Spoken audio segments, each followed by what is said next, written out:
Every day, something dramatic happens in the Caribbean that affects our lives. We'll give you the details. We'll give you the facts on Caribbean Perspective with Eddie Frederick. Here's Eddie Frederick. So glad you can join us. The long-awaited arrival of vaccines in Trinidad and Tobago is over.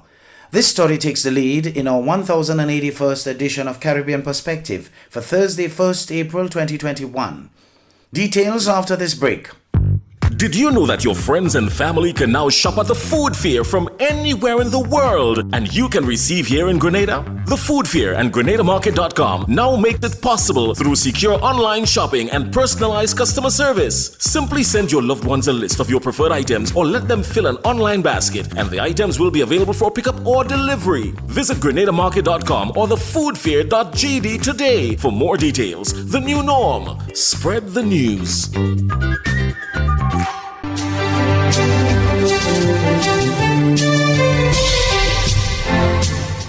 Welcome back.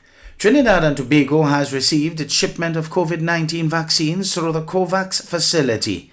More in this TTT news item. The shipment of 33,600 Oxford AstraZeneca COVID-19 vaccines arrived at the Piarco International Airport South Terminal a short while ago. Minister of Health Terence Dialsing and representatives of PAHO were on hand to receive the vaccines. And we are joined now on the line by Minister Dialsing. Good evening, Minister. Hi, good evening. Good evening. How are you? I am well, thank you. Can you give us an update on the arrival of the vaccines? Yeah, so the flight came in bang on time at 6:10 p.m., thankfully. We have offloaded the two pallets. We are now actually opening the two containers that have the doses just to verify everything, verify cold chain, verify custom documents, and so on. I am here with Dr. Erica Wheeler of PAHO, Dr. Roshan Parasram, Chief Medical Officer, Grace Sukchan, Anissa Sibu, and Ms. Pouche of NIPDEC, all receiving the vaccines. From here, it will go to storage and then to distribute across the 21 sites throughout Trinidad and Tobago to start on next week, Tuesday, the 6th of April. Thank you so much, Minister of Health, Terence Dialsing. Over in St. Lucia, the former Prime Minister, Dr. Kenny Anthony, in an exclusive sit-down interview with HTS News Force, shares his sentiments surrounding the performance of the United Workers' Party administration during the ongoing pandemic. Dr. Anthony also raises the alarm for the upcoming general election and says a late election will not be tolerated. Collage Alfred of HTS News Force reports. It is obvious that they are busy attempting to buy voters with questionable projects. They haven't looked after the people of St. Lucia. They haven't really cared for the people of St. Lucia during this COVID pandemic. Former Prime Minister Dr. Kenny Anthony backs up this assertion by pointing to St. Lucia's mortality rate when compared to other Eastern Caribbean territories. How do you explain the fact that among the Eastern Caribbean islands, St. Lucia is the worst in the handling of COVID? We have the highest number of deaths among the Eastern Caribbean islands and very high number of cases. And surely a government can't commend itself to the electorate on that basis, but more important, they haven't reached and touched the lives of the people of St. Lucia. People are suffering. The Viewfort South MP is unnerved by policy prescriptions which tout growth and production while sidelining, in his estimation, the welfare of citizens who are not looking for a handout but a helping hand in these perilous times.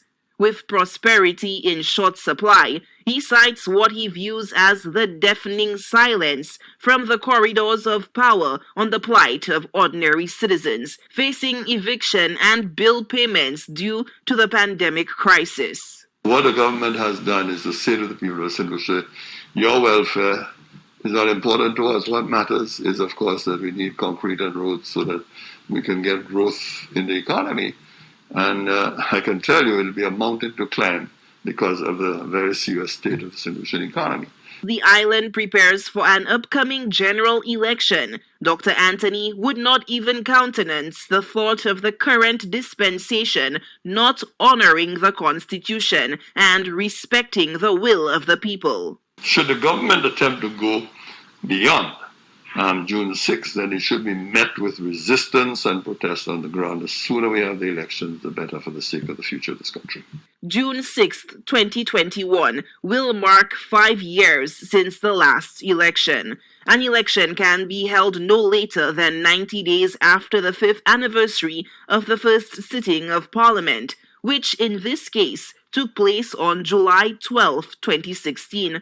Therefore, St. Lucians can go to the ballot booths no later than October 12th. But Dr. Anthony notes that no administration has even exceeded the 5th anniversary of the previous poll. And assuming the government is going to Parliament sometime in April to look to get approval of its budgetary policy statement. And I suspect that this is going to be a very interesting and fascinating debate if they choose to do that. Then you're talking of an election possibly mid-May towards the end of May going into early June. So anytime between mid-May and very early June, I would expect a general election. The upcoming general election is being billed as one of the most consequential in recent history. Dr. Anthony hints at challenging times ahead, given the enormous setbacks of the pandemic-induced recession that has resulted in rising unemployment, ballooning debt, and chronic fiscal and structural problems. This, he argues, will require tough decisions and sound judgment to guide St. Lucia out of the deep economic morass. It's left to be seen who the nation will entrust with the leadership of the country for the next 5 years. Solange Alfred, HTS News Force. You're listening to Caribbean Perspective with Eddie Frederick.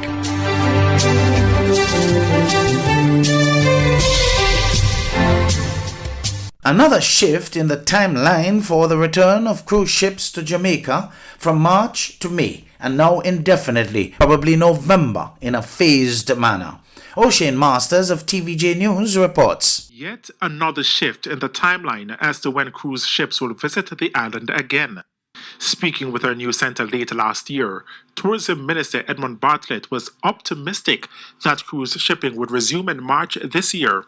The timeline was then shifted to May. But with what is happening, especially in the United States with the respiratory illness COVID-19, the timeline has been changed again. Delano Sivright is a senior strategist in the tourism ministry. The Cruise Line International Association, which is essentially an association of all the major cruise lines around the world, had requested of the U.S. CDC that they lift the framework for conditional sailing so that cruises can resume in July on a phased basis.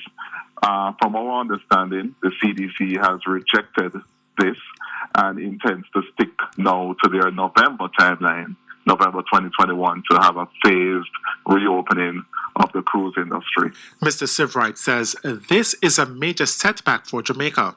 Currently, tourism is Jamaica's major foreign exchange earner. The fact is, 2020 was a disastrous year for tourism here and globally. Certainly in 2019, we had over 1.5 million cruise visitors to Jamaica. It has an impact on our economy. It's a multi-billion-dollar industry that affects the livelihoods of many Jamaicans, particularly along the North Coast. So it is certainly a setback that the CDC still is pushing to have a phased reopening in November of this year rather than the summer of this year. However, at least one major cruise line is seeking to resume cruise operations in the Caribbean. There are sensitive discussions happening in government right now with one particular cruise line, one major cruise line, about possibly home porting in Jamaica. So essentially people fly to Jamaica, fly into Montego Bay, then board their cruise ship here, and then go on a cruise around the Caribbean. In doing so, they'll be able to essentially get around the CDC restrictions.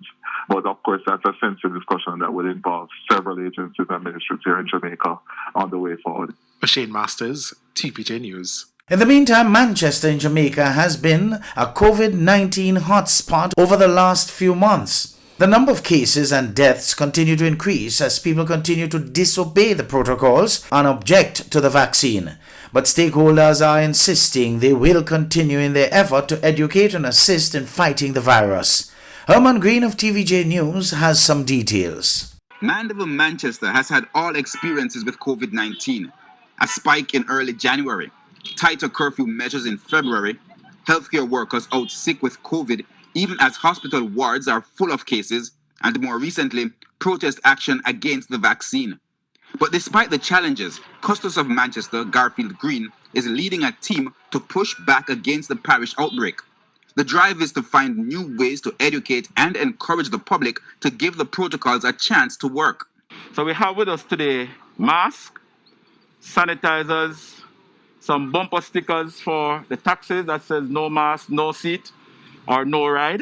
And they also have bumper stickers just for any motorist that they can put on their vehicles, encourage persons to sanitize, maintain their social distance, and to wear the mask.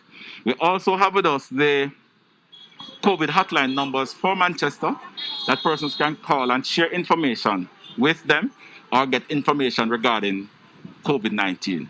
The effort is a partnership involving the Ministry of Health, the Jamaica Constabulary Force, and the Justices of the Peace. The group visited Kendall, Mandeville, Williamsfield, and Alligator Pond. The team was also informing people about the vaccination program, answering questions, and encouraging seniors to get vaccinated.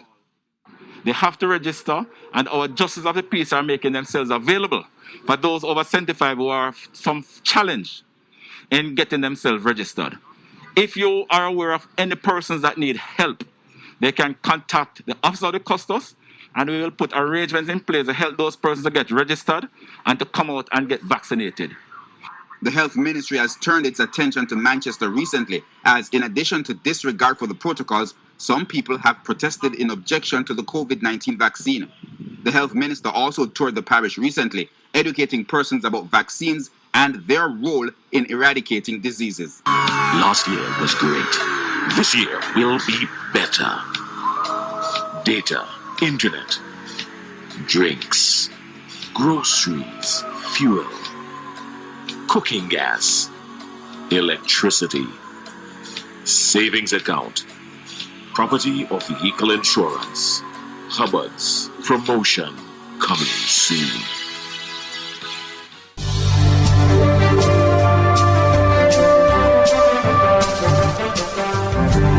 I am Eddie Frederick. This has been Caribbean Perspective, a whole new approach to highlighting developments in the Caribbean. In the meantime, please continue to log on to CaribbeanPerspective.com for more daily news and more.